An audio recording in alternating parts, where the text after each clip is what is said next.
ان الحمد لله نحمده ونستعينه ونستغفره ونعوذ بالله من شرور انفسنا ومن سيئات اعمالنا من يهده الله فلا مضل له ومن يضلل فلا هادي له واشهد ان لا اله الا الله وحده لا شريك له واشهد ان محمدا عبده ورسوله اما بعد فان خير الحديث كتاب الله وخير الهدي هدي محمد صلى الله عليه وآله وسلم وشر الأمور محدثاتها وكل محدثة بدعة وكل بدعة ضلالة وكل ضلالة في النار. أعوذ بالله السميع العليم من الشيطان الرجيم من همزه ونفخه ونفثه. بسم الله الرحمن الرحيم. رب اشرح لي صدري ويسر لي أمري واحلل عقدة من لساني يفقهوا قولي. بسم الله الرحمن الرحيم. ان اللہ وملائکتہ یصلون علی النبی یا ایھا الذین آمنوا صلوا علیہ وسلموا تسلیما. اللہم صل علی محمد وعلی آل محمد کما صلیت علی ابراہیم وعلی آل ابراہیم انک حمید مجید. اللہم بارک علی محمد وعلی آل محمد کما بارکت علی ابراہیم وعلی آل ابراہیم انک حمید مجید. الحمدللہ آج 5 دسمبر 2015 کو ہفتے کے دن قرآن کلاس نمبر 199 میں 1 کم 200 ہم انشاءاللہ تعالی سورہ بنی اسرائیل کی آیت نمبر 45 سے آنورڈ شروع کریں گے. اعوذ باللہ من الشیطان الرجیم. بسم اللہ الرحمن الرحیم. وَإِذَا قَرَأْتَ الْقُرْآنَ، اور اے محبوب صلی اللہ علیہ وسلم جب آپ قرآن میں سے پڑھتے ہیں، جعلنا بینک و بین الذین لا یؤمنون بالآخرہ، تو ہم ڈال دیتے ہیں آپ صلی اللہ علیہ وسلم اور ان لوگوں کے درمیان جو آخرت کا یقین نہیں رکھنا چاہتے، حجاب مستورا، ایک ایسا پردہ کہ جو آنکھوں سے اوجھل ہوتا ہے. وَرِعَوْذُ بِاللَّهِ تعالیٰ یہ مسئلہ تقدیر والا ایشو ہے کہ اللہ تعالیٰ جب کسی کے دل پر مہر لگا دے، سُمٌّ بُکْمٌ عُمْیٌ فَهُمْ لَا يَرْجِعُونَ، جب اللہ ہی کسی کو بات سمجھنے نہ دے اس کے اعمال کے سبب. اللہ تعالیٰ معاذ اللہ ظالم نہیں ہے. اللہ تبارک و تعالیٰ انسان کے اعمال کے سبب جب انسان حق بات سے اناد کرتا ہے پھر اس کی ڈیوائن مہر لگ جاتی ہے. جب پہلی دفعہ بات سمجھ آئی اور انسان نے بات قبول نہیں کی تو پھر اللہ تعالیٰ کی طرف سے پکی مہر لگ جاتی ہے. اس لیے میں نے مسئلہ تقدیر کے اوپر 6.5 گھنٹے کی 4 نشستوں میں گفتگو کی تھی. مسئلہ نمبر 103، 104 A، B اور C، اور اس میں نے کئی آیات کراس ریفرنس کے طور پر تقریباً 200 کے قریب آیات کور کی تھیں، جو اب ایک ریسرچ پیپر بھی اپلوڈ ہو چکا ہے انہی 200 آیات پر، ریسرچ پیپر نمبر 20 کے نام سے اہل سنت پاک.com پر. اس میں ایک بڑی اہم ترین آیت ہے جو میں نے بڑی ڈیٹیل سے بیان کی تھی. اکثر لوگ پوچھتے ہیں جی اتنے بڑے بڑے علماء کو بات کیوں نہیں سمجھ آتی؟ بھائی جب اللہ تعالیٰ کسی کو گمراہ کر دے، چاہے وہ اتنا بڑا ہو یا اس سے بھی بڑا ہو، اس کو بات نہیں سمجھ ہوگی. جیسا کہ میں نے ابھی شروع میں جو خطبہ پڑھا، جو صحیح مسلم میں حدیث ہے انٹرنیشنل نمبر کے مطابق 2005 نمبر، کہ آپ صلی اللہ علیہ وسلم جب بھی تقریر فرمایا کرتے تھے، چاہے جمعے کی ہو، عید کی ہو، کوئی بھی، تو اس کے سٹارٹ میں آپ یہ خطبہ پڑھا کرتے تھے، اما بعد فإن خیر الحدیث کتاب اللہ، آگاہ ہو جاؤ اس کے بعد کہ سب سے بہترین کلام اللہ کی کتاب ہے. وخیر الہدی ہدی محمد صلی اللہ علیہ وسلم، اور ہدایت یافتہ راستہ محمد صلی اللہ علیہ وسلم کا ہے. وشر الامور محدثاتها، اور بدترین کام وہ ہیں جو دین میں نئے جاری کیے جائیں. وکل محدثۃ بدعہ، اور یہ تمام چیزیں بدعتیں ہیں. وکل بدعۃ ضلالہ، اور تمام بدعتیں گمراہیاں ہیں. وکل ضلالۃ فی النار، اور تمام گمراہیاں دوزخ میں لے جانے والی ہیں. یہ خطبہ سنن نسائی میں بھی موجود ہے، صحیح مسلم میں بھی، مسند امام احمد میں بھی. اچھا، اس سے سٹارٹ میں جو میں نے خطبے کا حصہ پڑھا وہ صحیح مسلم میں ہے. ان الحمد للہ نحمده ونستعینه ونستغفره ونعوذ باللہ من شرور انفسنا ومن سیئات اعمالنا من يهده اللہ فلا مضل له، جسے اللہ ہدایت دے اسے کوئی گمراہ نہیں کر سکتا. ومن يضلله فلا هادی له، جسے اللہ ہی گمراہ کر دے اسے کوئی ہدایت نہیں دے سکتا. اب جسے اللہ گمراہ کر دے اسے ہدایت پھر کیسے ملے؟ چاہے وہ بہت بڑا علامہ ہو، شیخ الحدیث ہو، شیخ القرآن ہو، جب اللہ تعالیٰ کی طرف سے ڈیوائن مہر لگ جائے تو انسان کو پھر ہدایت نہیں ملتی.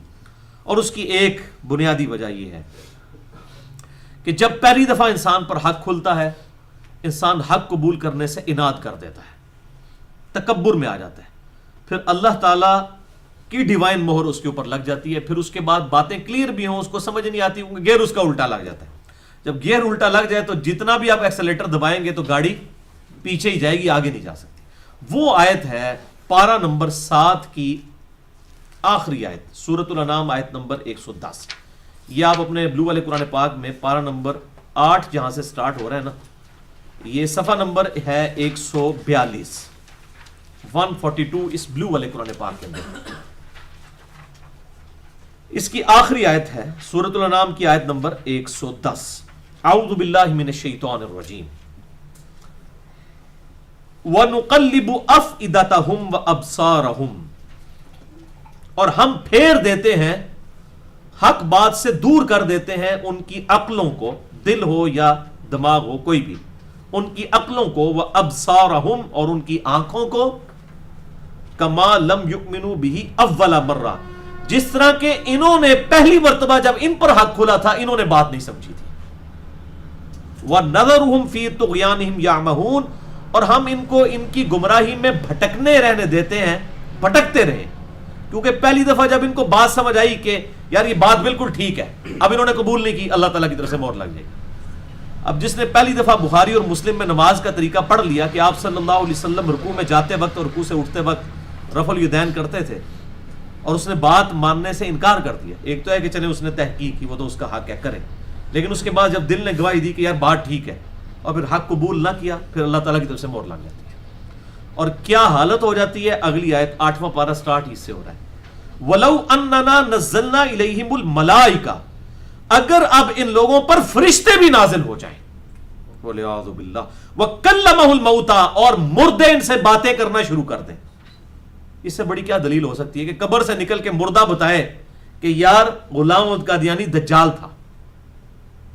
ایک قادیانی مر جائے اور اس کو قبر سے زندہ کر کے ایک قادیانی کو یہ بات سنوا دی جائے کہ بھی غلام احمد قادیانی دجال تھا، اب تو اس کو بات مان لینی چاہیے، کیونکہ وہ قبر والے نے تو آخرت دیکھ لی، دنیا میں تو پردہ ہے نا، اس کے لیے تو کوئی پردہ نہیں. تو اللہ تعالیٰ فرماتا ہے اگر حق بات ان کو اس حد تک واضح کر دی جائے کہ فرشتے نازل ہوں، مردے قبروں سے نکل کے ان سے بات کریں، وَحَشَرْنَا عَلَيْهِمْ كُلَّ شَيْءٍ قُبُلًا، اور ہر وہ چیز جس کا اللہ تعالیٰ نے وعدہ کیا ہے وہ کھول کر ان کے نگاہوں کے سامنے کر دی جائے، مَا كَانُوا لِيُؤْمِنُوا، پھر بھی یہ ایمان نہیں لائیں گے، إِلَّا أَن يَشَاءَ اللَّهُ، ہاں اگر اللہ ہی چاہے، یعنی جب اللہ نے مہر لگا دی پھر اللہ ہی وہ مہر ہٹا سکتا ہے، وہ ڈیوائن مہر، ورنہ کوئی شخص اپنی ایفرٹ کے ساتھ حق بات قبول نہیں کر سکتا. وَلَكِنَّ أَكْثَرَهُمْ يَجْهَلُونَ، لیکن اکثر لوگ جو ہیں وہ اس حقیقت سے جہالت میں ہیں، ناواقفیت میں ہیں. لوگ اپنے علم کے اوپر اعتبار کرتے ہیں، صرف اللہ کی طرف سے دیا ہوا علم اس پر تکبر نہیں کرنا چاہیے، بلکہ اللہ تعالیٰ سے فضل بھی مانگنا چاہیے. یہ بڑی ضروری چیز ہے. اللہم من احییتہ منا فاحیہ علی الاسلام ومن توفیتہ منا فتوفہ علی الایمان. اللہم ربنا آتنا فی الدنیا حسنہ وفی الآخرة حسنة وقنا عذاب النار. اللہم اجرنا من النار، اللہم اجرنا من النار، اللہم اجرنا من النار، آمین. تو اے نبی صلی اللہ علیہ وسلم، جب آپ قرآن، اب دیکھیں پڑھنے والا کون ہے؟ نبی صلی اللہ علیہ وسلم. آپ بھی قرآن پڑھ رہے ہوں تو جن لوگوں نے بات قبول کرنے سے اناد کیا ہے نا، ہم ان کے دلوں اور آپ کی آواز کے درمیان پردہ حائل کر دیتے ہیں کہ انہیں بات سمجھ ہی نہ آئے. وَلِعَوْذُ بِاللَّهِ تَعَالَى وَجَعَلْنَا عَلَىٰ قُلُوبِهِمْ أَكِنَّةً، اور ہم ان کے دلوں پر بھی پردہ ڈال دیتے ہیں، أَن يَفْقَهُوهُ، کہ وہ بات کو سمجھ ہی نہ سکیں. وَفِي آذَانِهِمْ وَقْرًا، اور ان کی کانوں میں گرانی پیدا کر دیتے ہیں، یعنی کانوں کے اندر ثقل پیدا ہو جاتا ہے، ان کو کوفت ہونے لگتی ہے ان باتوں سے. یہ ہوتا ہے. آپ یقین کریں کہ جو بندہ توحید کے راستے سے ہٹا ہوا ہے نا، آپ اس کے سامنے صرف اتنا پڑھے نا، ایاک نعبد و ایاک نستعین، تو اس کے چہرے کا رنگ بگڑنا شروع ہو جاتا ہے. حقیقت بات ہے.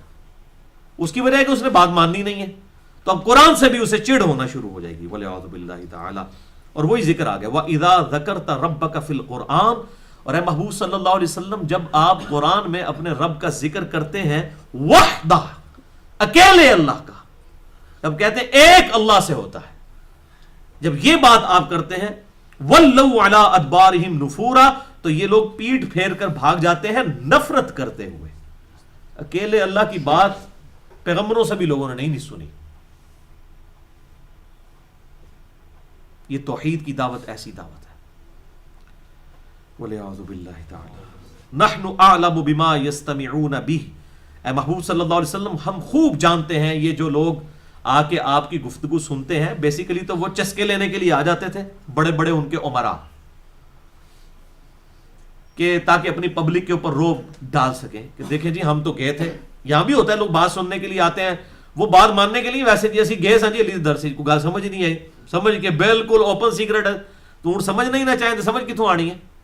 تو اللہ تعالیٰ ماتا ہے نبی صلی اللہ علیہ وسلم یہ آپ کے جو بات سننے کے لیے آپ کی مجلس میں آ کے بیٹھتے ہیں نا, ہمیں خوب پتہ ہے کس نیت سے آ کے بیٹھتے ہیں. ان کی نیت ماننے کی نہیں ہوتی ہے, صرف اپنی پبلک کو بتائیں کہ ہم تو گئے تھے درس میں کوئی ایسی اٹریکٹیو بات ہی نہیں تھی, کوئی ایسی اٹریکٹفل چیز ہی نہیں تھی, ہم کیوں آپ صلی اللہ علیہ وسلم کی دعوت قبول کریں. جب بندہ پہلے ہی بےایمانی کے ساتھ آیا تو اس کو بات کیسے سمجھ آنی ہے. اس کو کہا جاتا ہے جو شخص سویا ہوا ہے اس کو تو آپ جگا سکتے ہیں, اور جو آنکھیں بند کر کے لیٹا ہوا ہے اس کو آپ نہیں جگا سکتے, کیونکہ وہ پہلے ہی جاگ رہا ہے. جو پہلے ہی جاگ رہا ہے اس کی تو نیت ہی نہیں اٹھنے کی. آپ اس کو جتنا مرضی ہلاتے رہے اس نے نہیں اٹھنا, کیونکہ اس کی نیت ہی نہیں اٹھنے کی, وہ تو پہلے ہی جاگ رہا ہے. یہی علماء کا حال ہے, ان کو تو پتا ہوتا ہے کیا لکھا ہوا ہے لیکن انہوں نے بات چکے ماننی نہیں ہے. اس لیے آپ لاکھ آیات احادیث بتائیں انہوں نے بات کو قبول نہیں کرنا. اللہ تعالیٰ کی طرف سے ایسی ان کے دلوں پر مہر لگ جاتی ہے. تو اللہ تعالیٰ فرماتا ہے یہ جو لوگ آپ کے درس میں آ کے یہ باتیں سنتے ہیں نا, ہمیں خوب معلوم ہے کہ یہ کس نیت سے آ کے بیٹھتے ہیں. اذ یستمعون الیک جب بڑی کان لگا کے آپ کی بات سن رہے ہوتے ہیں, ادھر بیٹھتے ہی بڑے خوشو خضو کے ساتھ تھے تاکہ پبلک پہ بھی رو ہو کہ نہیں واقعی یہ تجارت صحیح نہیں اتنا لی گئے سن, اگو گل ہی کوئی مزے والی نہیں سی, گل ہی جی وزن نہیں سی, دلیل جی وزن ہی نہیں سی. وَإِذْ هُمْ نَجْوَا اور جب یہ آپس میں سرگوشیاں کر رہے ہوتے ہیں, اذ یقول الظالمون جب یہ ظالم کہتے ہیں, ان تتبعون الا رجلا مسحورا کہ تم تو پیروی نہیں کر رہے ہو مگر ایک ایسے شخص کی جو جادو زدہ شخص ہے, جس کا دماغ چل چکا ہے, وَلِعَوْذُ بِاللَّهِ تعالی اس پہ جادو کا اثر ہے. تو وہ آپس میں سرگوشیاں کرتے ہیں یہ پاگل آدمی ہے جس کی آپ بات سن رہے ہو. یہ کیوں کہہ رہے ہوتے ہیں؟ ہو سکتا ہے کہ کوئی بندہ بات سننے کے لیے آیا نیگیٹو نیت سے, ہو سکتا ہے اس کو بات سمجھ بھی آ رہی ہو, تو ساتھ والا اس کی گیم خراب کر دے گا کہ نہیں یہ تو پاگل ہے, ہم نے اس نیت سے سننا ہی نہیں ہے. اسی لیے میں لوگوں کو کہتا ہوں کہ جب آپ دعوت دیں نا تو اس بات کا خیال رکھیں کہ سینہ بسینہ انڈیویجول دعوت ہے. جب آپ پبلکلی دعوت دیتے ہیں نا تو ایک بھی بے ایمان شخص ہے نا اگر جو بات ماننے کے لیے نہیں بیٹھا ہوا, وہ ساری دعوت کا بیڑا غرق کر دیتا ہے. کوئی ایسا بھی چوہا چھڑ دے گا کہ گل کتوں اور ہی ٹوٹ جائے گی. اسی لیے دعوت جو ہے نا وہ اس طریقے سے ہونی چاہیے. دوسرا طریقہ یہ ہے کہ جب دعوت دیں تو پھر درس میں بھائیوں کہتا ہوں مجھ سے ملاقات کروانے کے لیے اتنے لوگ آتے ہیں مختلف جگہوں سے آتے ہیں, میں ان کو کہتا ہوں پہلے درس میں لے کے آئیں, 1 گھنٹہ پہلے ہماری بات سنیں, صرف ریسیونگ اینڈ پہ بیٹھیں, پھر ان کو بات سمجھ آئے گی. ورنہ اگر میں 2 باتیں کر رہا ہوں 3 آپ مجھے سنا دیتے ہیں تو پھر بات کہاں سے کہاں. پہلے آپ پورا مقدمہ سن لیں کہ میں کہنا کیا چاہتا ہوں. اسی طریقے سے لوگ ملنے آتے ہیں, جی میں پوچھتا ہوں کس ٹاپک پہ آ رہے ہیں, جی اس ٹاپک میں کہتا ہوں بھائی یہ میرے 3 درس ہیں یہ سن کے آئے, تاکہ ایک مقدمہ آپ کو کلیئر ہو, پھر آپ اور میں ایک پیج پہ ہوں یا میرا فلاں ریسرچ پیپر پڑھ لیں. اور اکثر یہ ہوتا ہے کہ پھر وہ کہتے ہیں نہیں سمجھ آ گئی ہے اب ضرورت ہی نہیں ہے. بات بالکل واضح ہے الحمدللہ. تو یہ بات ہے کہ پوری بات سنی جائے. مطلب آپ قرآن پاک میں سے بھی پک اینڈ چوز کرنے شروع کر دیں تو آپ دیکھ لیں علامت قادیانی نے بھی اسی قرآن پاک سے لوگوں کو گمراہ کرنے کی کوشش کی ہے, وہ خاتم اور خاتم کا فرق ڈال کے آؤٹ آف کانٹیکسٹ چیزوں کو لے کر. تو قرآن ہدایت دیتا ہے, قرآن نہیں گمراہی دیتا. ہاں اگر آؤٹ آف کانٹیکسٹ چیزیں آپ کوٹ کریں گے قرآن میں سے تو ظاہر ہے قرآن تو آؤٹ آف کانٹیکسٹ نہیں ہے, پورے کانٹیکسٹ اور پورے سیاق و سباق کے ساتھ نازل ہوا ہے, اس کو اسی سیاق و سباق میں دیکھنا ہوگا, اور وہ سیاق و سباق قرآن کے اندر موجود ہے. میں یہ مولوی والا سیاق و سباق نہیں کہہ رہا, یہ جو چند دجال قسم کے مولوی ہیں کو بیچارہ قرآن پڑھنا شروع کر دے, اس کے اندر پتہ نہیں آیت کیڑے موقع تے نازل ہوئی. وہ بھائی جیڑے بھی موقع تے نازل ہوئی ہے آیت قرآن میں اس کا کانٹیکسٹ موجود ہے, اس کا شان نزول ہو یا نہ ہو, قرآن جو اپنے کانٹیکسٹ میں بات کر رہا ہے وہ بات بالکل کلیئر ہے. تو یہ بات سمجھیں, میں قرآن کی بات کر رہا ہوں کہ قرآن کو ایز اے ہول لینا ہے. قرآن اپنے عقائد اور نظریات میں نہ تو کسی حدیث کا محتاج ہے نہ کسی بزرگ کے قول کا محتاج ہے, یہ ایک پرفیکٹ کتاب ہے. ہاں جو قرآن کا ٹاپک نہیں ہے اس میں تو قرآن کہتا ہی نہیں. مثلا قرآن کا یہ ٹاپک نہیں کہ نماز کا طریقہ بتایا جائے, قرآن کا ٹاپک صرف یہ ہے کہ نماز کی اہمیت بتائی جائے, اس کی فرضیت بتائی جائے. پھر وہ ساتھ ہی کہہ دیا اطیعوا اللہ و اطیعوا الرسول، اللہ کی اطاعت کرو، رسول کی اطاعت کرو. رسول کی اطاعت کیا ہوگی؟ سنت اور احادیث سے. من یطع الرسول فقد اطاع اللہ، جس نے رسول اللہ صلی اللہ علیہ وسلم کی اطاعت کی گویا اس نے اللہ کی. تو وہ سنت کی طرف قرآن خود ہی دھکیل دیتا ہے جہاں پر ضرورت پڑتی ہے نا وہاں پر. لیکن یہ نہیں ہو سکتا کہ قرآن کے ایاک نعبد و ایاک نستعین اور سنت ہمیں بتا رہی ہو یا علی مدد یا شیخ عبد القادر جیلانی مدد. نہیں ہونے لگا بھائی، ایسے نہیں ہو سکتا. سنت کبھی بھی جو صحیح اسناد حدیث سے ثابت ہوگی قرآن سے کبھی نہیں ٹکرائے گی. لہٰذا یہ دو ایکسٹریمز ہیں، ایک منکرین حدیث کا فتنہ ہے اور ایک ضعیف الاسناد حدیث کا فتنہ ہے. ان دونوں پہ میں نے اس لیے الگ الگ لیکچر دیے 1.5 گھنٹے کا. مسئلہ نمبر 35 جو ہے وہ منکرین حدیث کے فتنے پہ، اور مسئلہ نمبر 36 ضعیف الاسناد اور من گھڑت احادیث کے فتنے کے تحقیقی جائزے کے اوپر. تو یہ بڑی کلیئر کٹ بات ہے کہ نبی صلی اللہ علیہ وسلم کو فرمایا جا رہا ہے کہ ہمیں خوب معلوم ہے، یہ تو بدنیتی کے ساتھ بیٹھتے ہیں، کہتے ہیں یہ تو ایک جادو زدہ شخص ہے جس کی بات تم سن رہے ہو.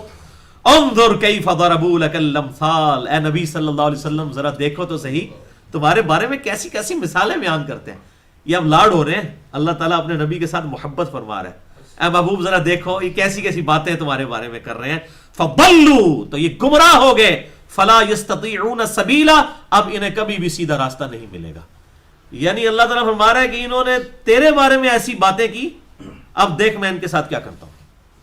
تو آپ صلی اللہ علیہ وسلم کے لیے بری بری مثالیں بیان کرنا، یہ چاہے کوئی کافر کرے چاہے کوئی مسلمان کرے، یہ بری چیز ہے اور انسان کے ایمان کو خطرہ ہے. یہی آیت ہے جو میں نے اپنے ریسرچ پیپر اندھا دھند پیروی کا انجام اس پہ لگائی ہے، اور میرا ایک لیکچر بھی ہے 2.25 گھنٹے کا، مسئلہ نمبر 71B، انڈیا اور پاکستان کے بزرگوں کی 19 گستاخانہ عبارات کا تحقیقی جائزہ. اس میں جہاں پر شیخ اشرف علی تھانوی صاحب نے نبی صلی اللہ علیہ وسلم کے علم غیب کو جانوروں کے علم کے ساتھ تشبیہ دی تھی والعیاذ باللہ تعالی، اور پاگل اور مجنون لوگوں کے ساتھ، وہاں پر میں نے یہ آیت کوٹ کی تھی کہ نبی صلی اللہ علیہ وسلم کے بارے میں کوئی ایسی مثال بیان فرمانا جو نیٹوریس ایگزامپل ہو، نیٹوریس بری، تو وہ شخص گمراہ ہو گیا. یہ قرآن کا فتویٰ میرا نہیں ہے بھائی. تو اس طریقے سے مفتی احمد یار خان نعیمی صاحب نے بھی، جو بریلوی مکتبہ فکر کے بڑے بزرگ ہیں، انہوں نے بھی نبی صلی اللہ علیہ وسلم کے بارے میں ایک شکاری کی مثال دی، اس پہ بھی میں نے یہ آیت لگائی اور میں نے بتایا کہ یہ فکر کریں اپنے بڑے بڑے بزرگوں کو بچاتے ہوئے کہ اپنا ایمان نہ خراب کر بیٹھے. وَقَالُوا اِذَا كُنَّا عِظَامًا وَرُفَاتًا، اور یہ کافر کہتے ہیں کہ جب ہماری ہڈیاں جو ہیں، جب ہم مر کر ہڈیاں ہو جائیں گے، یعنی گوشت جل جائے گا، گل سڑ جائے گا، اس کے بعد ہڈیاں ہو جائیں گے، وَرُفَاتًا، اور پھر یہ چورا چورا ہو جائیں گی، یعنی وقت کے ساتھ ساتھ ڈیکمپوزیشن ہو جائے گی مٹی کے اندر ہماری یہ ساری چیزوں کی. اِنَّا لَمَبْعُوثُونَ خَلْقًا جَدِيدًا، تو کیا ہمیں دوبارہ سے زندہ کر لیا جائے گا؟ یہ نبی ہمیں یہ بات کہہ رہے ہیں. قُلْ كُونُوا حِجَارَةً أَوْ حَدِيدًا، اے محبوب صلی اللہ علیہ وآلہ وسلم ان سے ارشاد فرماؤ کہ اگر تم مر کر پتھر بھی بن جاؤ یا لوہے کے بھی ہو جاؤ، اللہ اکبر، او خلقا مما یکبر فی صدورکم، یا کوئی ایسی دھات بن جاؤ جو تم اپنے سینے میں سمجھتے ہو کہ یہ سب سے مضبوط چیز ہے، وہ بھی تم بن جاؤ، تب بھی اللہ تبارک و تعالیٰ تمہیں زندہ کر لے گا. یعنی یہ تم کہہ رہے ہو کہ یہ ہڈیاں ریزہ ریزہ ہو جائیں گی، اس میں سے تم پتھر اور لوہے کے بھی ہو جاؤ نا، اللہ تعالیٰ نے تمہیں زندہ کر لینا ہے، تم کسی گمان میں نہ رہنا. او خلقا مما یکبر فی صدورکم، یا کوئی ایسی مخلوق بن جاؤ جو تمہارے سینوں میں اس سے بھی زیادہ کچھ سخت ہے. اب اس سے اشارہ مل گیا کہ لوہے سے بھی زیادہ سخت دھاتیں دریافت ہونے والی ہیں، ہوئی ہیں. سٹیل اس سے زیادہ ہے، سخت ہے، زیادہ بریٹل ہے اس سے. کسی چیز کے بھی بن جاؤ تب بھی اللہ تعالیٰ تمہیں زندہ کر لے گا. فَسَيَقُولُونَ مَن يُعِيدُنَا، تو یہ کہیں گے ہمیں دوبارہ کون زندہ کرے گا. اب یہ بحث اللہ تعالیٰ ہمارے، پھر یہ کہیں گے تم نے یہ کہنا ہے، پھر یہ کہیں گے تم نے یہ کہنا ہے. قُلِ الَّذِي فَطَرَكُمْ أَوَّلَ مَرَّةٍ، اے محبوب صلی اللہ علیہ وسلم ان سے فرماؤ کہ تمہیں وہ زندہ کرے گا جس نے تمہیں پہلی دفعہ پیدا کیا ہے. دیکھو نا، کوئی راکٹ سائنس تو نہیں ہے، جس نے تمہیں پہلی دفعہ اتنی مشکل چیز پیدا کر دی ہے. پہلی دفعہ چیز کو بنانا مشکل ہوتا ہے بھائی، دوبارہ تو ایک ماڈل بھی موجود ہوتا ہے نا. کریشن ایکس نہیلو، یہ مشکل کام ہے، عدم ماہ سے وجود بخشنا. تمہارے ریزوں میں سے تمہیں جو ریزہ ریزہ تمہاری ہڈیاں ہو جائیں گی، ان میں سے وہی زندہ کرے گا جس نے تمہیں پہلے کچھ بھی نہیں تھے عدم ماہ سے وجود بخشا، وہ تمہیں پیدا کرے گا. اب یہ جواب اتنا سالڈ ہے، اس کے آگے تو ساروں کی زبانیں گنگ ہو جائیں گی. تو اللہ تعالیٰ فرماتا ہے فَسَيُنْغِضُونَ إِلَيْكَ رُؤُوسَهُمْ، تو یہ پھر حیرت کے ساتھ تمہاری طرف دیکھیں گے اور یوں سر ہلائیں گے. ہاں بات تو صحیح ہے، لیکن اب بات تو انہوں نے ماننی نہیں ہے. اگلا چوہا کے چھوڑیں گے. پھر آگے یہ کہیں گے وَيَقُولُونَ مَتَىٰ، وہ کہیں گے اچھا یہ بتاؤ پھر یہ کب ہوگا. چلے تو مسئلہ حل ہو گیا کہ اللہ زندہ کرے گا. ان دسو قیامت کدوں آئے گی. یعنی دل بےمان تے اجتا ٹیر، یہ کب ہوگا. قل عسى ان يكون قریبا، اے محبوب صلی اللہ علیہ وسلم تم فرماؤ قریب ہے کہ قیامت بالکل تمہارے سر پر آ دب کے. اس کا تو کوئی ٹائم اللہ تعالیٰ نے ٹائم فریم نہیں دیا ہوا، لیکن جو شخص مر گیا اس کی قیامت قائم ہوگی. بخاری اور مسلم کی متفق علیہ حدیث ہے کہ جو شخص مر گیا اس کی قیامت اسی وقت قائم ہو گئی، یعنی مرتے ہی آخرت شروع ہوگی. یعنی اس کے لیے بڑی قیامت کا انتظار نہیں ہے. ہر شخص کی موت جو ہے وہ اس کی مینی قیامت ہے. ایک تو وہ بڑی میجر قیامت آنی ہے نا، مینی قیامت یہیں سے شروع، آخرت یہیں سے شروع ہو جائے گی. یوم یدعوکم فتستجیبون بحمدی، جب وہ قیامت والے دن تمہیں پکارے گا تو تم اس کی حمد کے ساتھ جواب دیتے ہوئے اٹھو گے. فی البدی پھر مانو گے اس وقت. ظاہر ہے جی جس نے دنیا میں گاڈ کو نہیں مانا اور جب وہ مرنے کے بعد زندہ ہو گیا، رچرڈ ڈاؤکنز کو اگر ہدایت نہ ملی، ابھی زندہ ہے، ہم تو دعا کرتے ہیں اس کے لیے اللہ تعالیٰ اسے ہدایت دے جس نے وہ کتاب دا گاڈ ڈیلوژن لکھی ہے. لیکن جب یہ مر کے زندہ ہوگا، اگر اس کی موت ایمان پر نہ ہوئی تو اس وقت تو پھر اس نے تحمید ہی کرنی ہے نا، ٹی سی کرنی ہے نا اپنے رب کی کہ کسی طریقے اب بچت ہو جائے. لیکن اس وقت تو کوئی فائدہ نہیں ہے. تو اللہ تعالیٰ فرما رہا ہے پھر تم اس کی حمد فی البدی حمد کرتے ہوئے اٹھو گے. وَتَظُنُّونَ إِن لَبِثْتُمْ إِلَّا قَلِيلًا، اور تم یہ گمان کرو گے ہم دنیا میں تو بڑی تھوڑی دیر رہے تھے یار، اصل زندگی تو اب یہ آنے والی ہے، بڑی تھوڑی زندگی تھی. حقیقت بات ہے، میں نے پچھلی دفعہ بھی کہا تھا کہ بھائیو یہ اللہ کا شکر ہے کہ زندگی 50-60 سال کی ہے، وہ بھی جس کی ہو جائے. اگر اللہ تعالیٰ کہتا نا کہ 1 کروڑ سال 5 نمازیں پڑھو، 1 کروڑ سال کے روزے رکھو، اس کے بعد کھربوں سال کی زندگی دوں گا، تو وہ بھی کوئی مہنگا سودا نہیں تھا.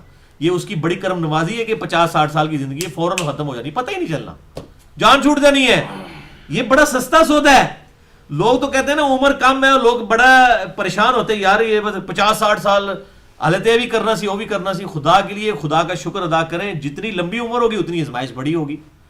حضرت نوح علیہ السلام کو دیکھیں 950 سال، ایک تو مثال موجود ہے نا قرآن میں. آپ ذرا اپنے آپ کو دیکھیں اور میں اپنے آپ کو دیکھوں کہ 950 سال اگر 5 نمازیں پڑھنی پڑیں، 950 سال تک بیوی بچوں کی مشقت اٹھانی پڑے، 950 سال تک معاشرے کی ان تھپیڑوں کا مقابلہ کرنا پڑے، حلال اور حرام کی تمیز کرنی پڑے، 950 سال تو مصیبت ہو جائے. ادھر تو لوگ جناب 9.5 مہینے کے اندر کیا سے کیا ہو جاتے ہیں، جوش چڑھتا ہے دین کے اوپر چلتے ہیں، پھر ساتھ ہی پٹری سے اتر جاتے ہیں. بڑے بڑے لوگوں کو دیکھیں، اس وقت تو لگ رہا ہوتا ہے کہ پتہ نہیں یہ لوگ اب صحابہ کے برابر شاید ان کا ایمان ہو گیا، لیکن جب پھونک نکلتی ہے تو جناب نمازوں سے بھی جاتے رہتے ہیں. تو یہ معاملہ ہے. یہ شکر کریں اللہ تعالیٰ کا. اللہ ماتے قیامت دن کہیں گے تھوڑا ہی رہے، واقعی ہے ہی تھوڑا ہے، آخرت کے مقابلے میں تھوڑا ہے. وَقُلْ لِعِبَادِي يَقُولُ الَّتِي هِيَ أَحْسَنُ، اور اے محبوب صلی اللہ علیہ وسلم میرے بندوں سے فرما دو کہ بات کیا کریں عمدہ طریقے سے. اب یہ بندے یہاں کون مراد ہے؟ صحابہ کرام علیہم رضوان. چونکہ یہ مکی صورت ہے، مکی صورت کا اصول یہ ہے کہ یا ایھا الذین آمنوا سے خطاب نہیں ہوتا، کیونکہ امت جو ہے ایز اے امت جو مسلمانوں کا ایک معاملہ ہوا وہ ہوا مدینہ شریف میں جا کر. مکے میں تو ظاہر انڈیویجولی تھے، بہت تھوڑے لوگ تھے. تو اللہ تبارک و تعالیٰ جتنی مکی صورتیں ہیں ان میں یا ایھا الذین آمنوا کبھی نہیں کہے گا، بلکہ نبی صلی اللہ علیہ وسلم کے ذریعے ہوگا. اے نبی صلی اللہ علیہ وسلم میرے بندوں سے فرما دو، اے نبی تم میرے بندوں سے فرما دو. یہ انڈائریکٹ خطاب کیا جائے گا. یہ مکی صورتوں کا پروٹوکول ہے. مدینہ شریف میں جو صورتیں نازل ہوئی ہیں اس میں یا ایھا الذین آمنوا کہہ کے بات ہوتی ہے. تو اے نبی میرے بندوں سے فرما دو، یعنی صحابہ کرام علیہم رضوان سے، کہ بات کیے کریں ذرا احسن طریقے سے. یعنی ان کی اخلاقیات نہیں گرنی چاہیے. یہ نہ ہو کہ وہ نبی صلی اللہ علیہ وسلم کو گالیاں دیں، یہ بھی آگے سے گالیاں دینی شروع کر دیں. ایسا نہیں ہونا چاہیے. جیسا کہ سورۃ الانعام میں آتا ہے کہ ان کے جھوٹے خداؤں کو گالی مت دو ورنہ یہ تمہارے سچے خدا کو بھی گالی دیں گے. گالی گلوچ نہیں کرنی، لیکن علمی طریقے سے تو غلطی واضح کرنی. غلطی واضح کرنا اور چیز ہے، روڈ لینگویج استعمال کرنا اور چیز ہے. ان الشیطان ینزغ بینہم، بے شک شیطان تو چاہتا ہے کہ ان کے درمیان لڑائی کروا دے. اور یہی ہوتا ہے یہاں بھی، مطلب مولوی جان بوجھ کے گیم خراب کرنے کی کوشش کرتے ہیں کس طریقے سے لڑائی ہو جائے. اسی لیے میں کہتا ہوں مولوی کوئی بندہ میرے پاس نہ لے کے آئے، کیونکہ اس نے تو بات ماننی ہے، لڑائی کرنے کے لیے آئے گا.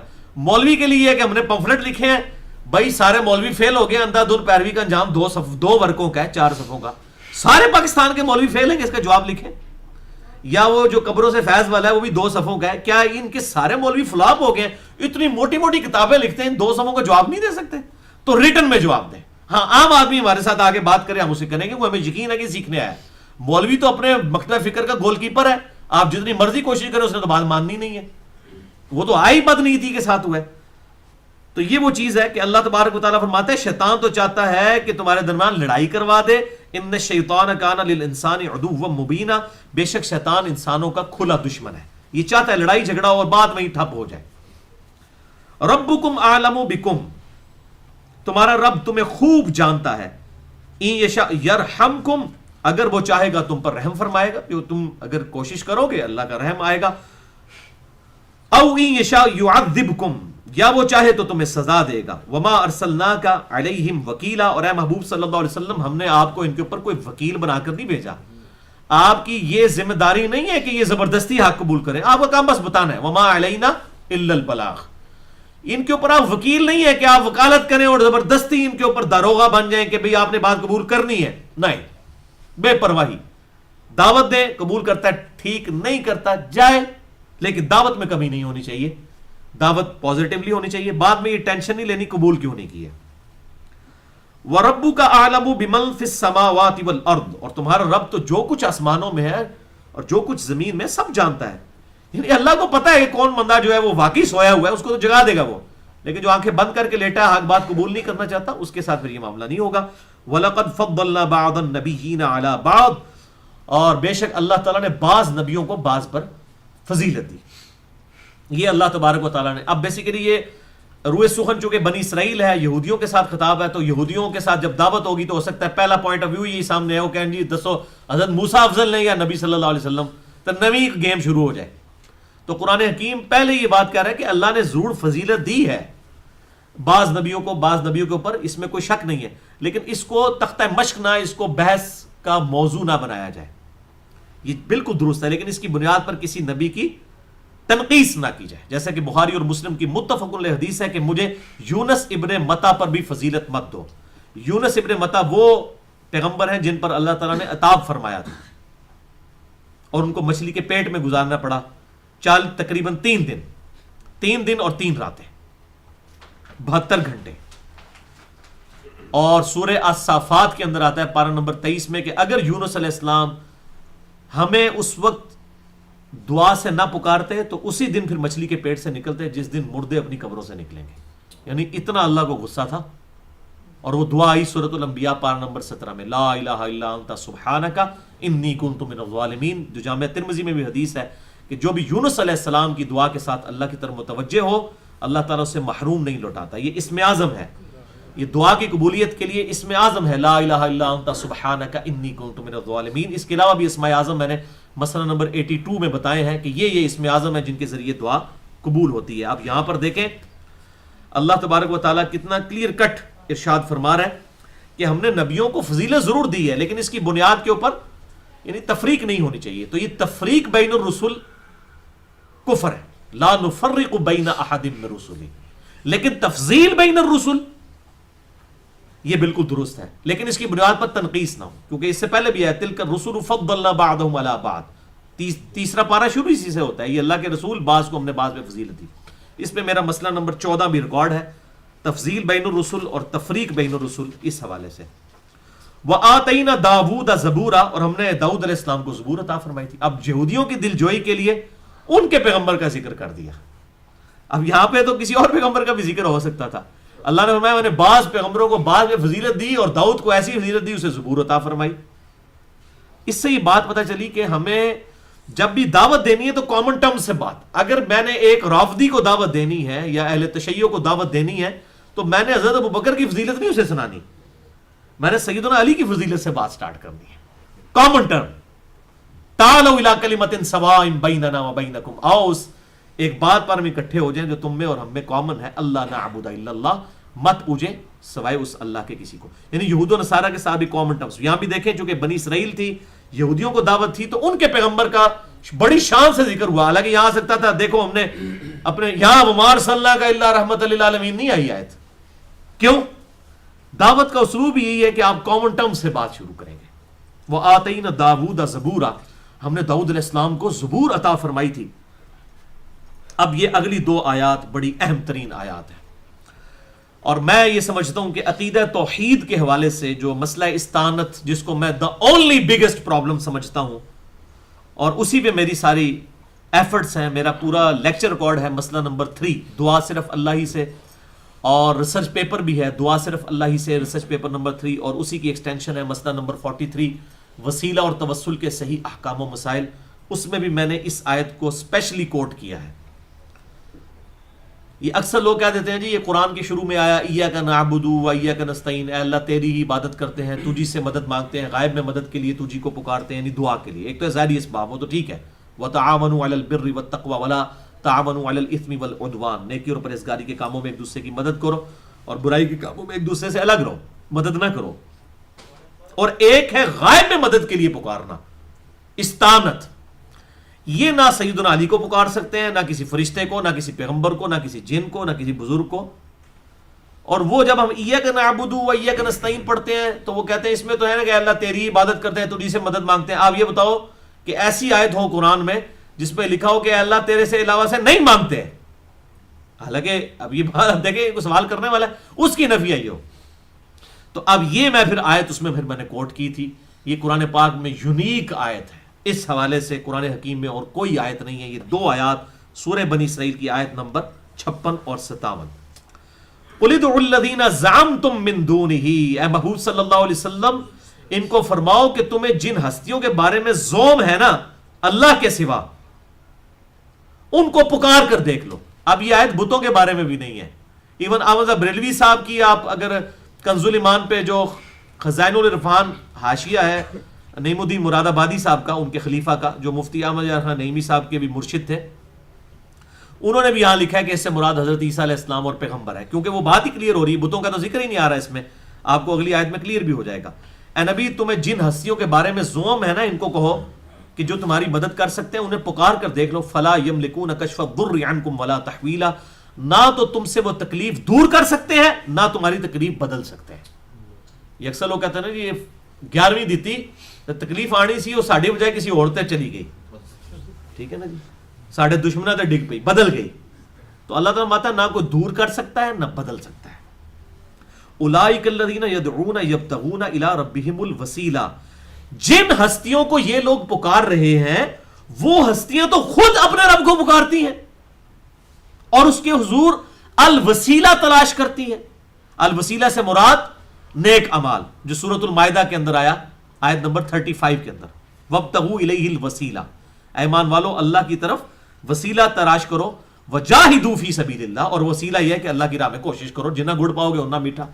تو مسئلہ توسل اور وسیلہ مسئلہ نمبر 43 میں بھی میں نے یہ آیت بھی کوٹ کی ہے، اور وہ بھی. وسیلے کو کون نہیں مانتا، لیکن وہ وسیلہ وہ ہونا چاہیے جو اللہ رسول نے بتایا ہوا ہے. پنجابی والا وسیلہ تو نہیں ہونا چاہیے، وسیلہ عربی والا ہونا چاہیے.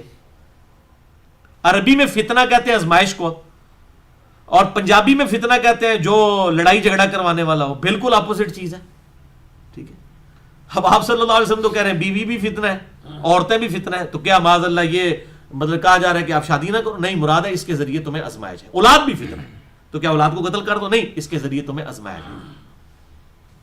انما اموالکم و اولادکم، بے شک تمہاری جو مال جو ہے اور اولاد جو ہے یہ تو فتنہ ہے تمہارے لیے. اس میں تمہارے دشمن بھی موجود ہیں، لیکن دشمن کیا کہ تمہاری آخرت برباد کر رہے ہیں. یہ نہیں ان کو قتل کر دو، یہ آزمائش کا ذریعہ ہے اور اس کے ذریعے اللہ تعالیٰ نے تمہیں جانچنا ہے. اس کے بغیر تو گزارا ہی نہیں ہے. اگر اس بیوی بچوں کو چھوڑ کے چلے جائیں گے تو آپ کی مثال اس شخص کی سی ہوگی جو غامدی صاحب کہتے ہیں، بڑی پیاری مثال دیتے ہیں کہ ایک شخص کو کمرہ امتحان میں بٹھایا جائے پیپر دینے کے لیے اور وہ خالی پیپر دے کے اٹھ کے چلا جائے تو فیل ہی ہوگا نا. تو یہ دنیا کمرہ امتحان ہے، ادھر آپ کا پیپر ہے، آپ کی بیوی بچے اولاد، یہ سارا معاشرہ یہ پیپر ہے جو آپ نے اسی زندگی میں رہتے ہوئے سالو کرنا ہے. ان کے حقوق کا بھی خیال کرنا ہے اور اللہ تعالیٰ کے بھی حقوق کو پامال نہیں ہونے دینا. یہ ایک بہت بڑی آزمائش ہے، تو اس آزمائش میں پورا اترنا ہے. تو اللہ تعالیٰ ماتا ہے وہ تو خود اللہ کے حضور وسیلہ تلاش کرتے ہیں نیک اعمال کے ذریعے. ایہم اقرب، کہ کون ہے جو اپنے رب کا زیادہ سے زیادہ قرب حاصل کر لے. وَيَرْجُونَ رَحْمَتَهُ، اور وہ تو خود اپنے رب کی رحمت کے امیدوار ہیں جن ہستیوں کو یہ لوگ پکارے ہیں، وَيَخَافُونَ عَذَابًا، اور وہ ڈرتے ہیں اللہ کے عذاب سے. یعنی آپ دیکھیں، اور یہ تو سورۃ الاحقاف کے شروع میں ہی آتا ہے کہ یہ ہستیاں قیامت والے دن ان کی دشمن ہو جائیں گی، جو مسئلہ نمبر 121 میرا ریکارڈ ہے کہ یہ سارے اولیاء اللہ، سارے بزرگ جن کو یہ پکارتے ہیں نا، یہ قیامت والے دن ان کے دشمن ہو جائیں گے اور کہیں گے اللہ تعالیٰ ہمیں تو پتہ ہی نہیں تھا کہ انہوں نے ہمارے ساتھ ہمارے بات کیا کیا. حضرت عیسیٰ علیہ السلام نہیں دشمن ہوں گے؟ سورۃ المائدہ کا آخری رکوع پڑھ لیں. اے اللہ جب تک میں ان میں موجود تھا ان پر گواہ تھا، جب تو نے مجھے اٹھا لیا پھر تو ہی ان پر گواہ تھا، تیری مرضی چاہے انہیں بخش دے چاہے عذاب دے، میں اب ان کا کوئی ذمہ دار نہیں ہوں. تو اللہ تعالیٰ ہمارے کا آج قیامت کا دن وہ ہے جس دن سچوں کو ان کا سچا عقیدہ ہی نفع دے گا. یہ نہیں ہے کہ صرف آپ کے کہہ دینے سے اے عیسیٰ علیہ السلام کہ آپ چاہیں تو بخش دیں چاہے تو عذاب دیں، نہیں، رول میرا وہی ہے، نافرمانوں کو دوزخ میں، تابع فرمانوں کو جنت میں. تو اللہ تعالیٰ مادہ یہ تو ہستیاں خود اللہ کے حضور جو ہے وہ اس کا تقرب تلاش کرتی ہیں اور خود اللہ کی رحمت کی امیدوار ہیں، اس کے عذاب سے ڈرتی رہتی ہیں. ان عذاب ربک کان محذورا، بے شک تیرے رب کا عذاب چیز ہی ایسی ہے کہ اس سے ڈرا جائے. یہ دیکھ لیں، لوگ کہتے ہیں جی قرآن، یعنی کہ وہ لوگ اکثر مجھے کہہ رہے ہوتے ہیں جی وہ طارق جمیل صاحب بڑی میٹھی میٹھی باتیں کرتے ہیں. بھائی میرے میٹھی میٹھی باتیں تو سٹوریاں ہی بیان کی جا سکتی ہیں نا، قرآن تو سارا کڑوا کڑوا ہی ہے. اس حد تک کڑوا ہے جس نے حق بات نہیں ماننی اس کے لیے کہ سورہ یونس میں آیا ہے کہ وہ کافر کہتے تھے اے نبی اس قرآن کو بدل دو یا کوئی اور قرآن لے کر آ جاؤ. یہ بہت سٹرکٹ ہے، ان کمپرومائزنگ ہے، ساری ان کمپرومائزنگ ہے. وہ تو سیدھے سیدھے فتوے ہیں قرآن میں. تو ڈاکٹر اسرار صاحب نے 108 گھنٹے میں بیان القرآن ریکارڈ کروایا ہے. میں نے اس 108 گھنٹے میں پورے قرآن کی اس تفسیر کے دوران ان کو کبھی ہنستے ہوئے نہیں دیکھا. کس بات کے اوپر ہنسیں؟ قرآن ہے ہی سکتا ہے. ابھی جتنی آیتیں ہم ڈسکس کر رہے ہیں اب آپ دیکھ لیجیے، سختی کے ساتھ ہی بات ہو رہی ہے. یہ مزاج ہی قرآن کا سخت ہے. اور آخرت میں اللہ کا نام کیا ہے؟ لمن الملک اليوم للہ الواحد القہار.